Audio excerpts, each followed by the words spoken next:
মৰাণৰ ৰাষ্ট্ৰীয় ঘাইপথত আছো আৰু য'ত যুদ্ধকালীন বিমান অৱতৰণ কৰিব পৰাৰ সুবিধা আছে।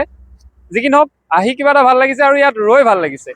ইয়াত এতিয়া পথৰ মাজত ৰৈ ভিডিঅ' কৰাটো এইটো ভাল কথা নহয়, তথাপিও কিনাৰত ৰৈ এটা ভিডিঅ' কৰিছোঁ, যথেষ্ট ভাল লাগিছে। আৰু ইয়াৰ যি পৰিৱেশ, এই পৰিৱেশ সঁচাকৈ নান্দনীয়।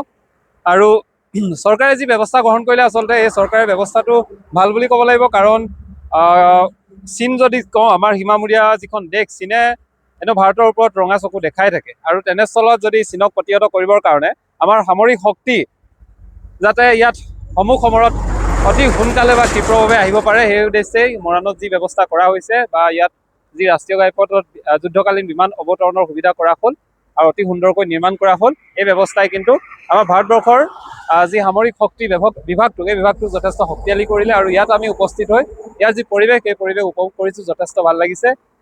চৰকাৰে যি ব্যৱস্থা গ্ৰহণ কৰিলে তাৰ বাবে ধন্যবাদৰ পাত্ৰ বুলি ক'ব লাগিব। আৰু আমি আশা কৰোঁ, আমাৰ যিহেতু সামৰিক শক্তি যথেষ্ট শক্তিশালী, অনাগত সময়ত আৰু অধিক শক্তিশালী হ'ব। ধন্যবাদ।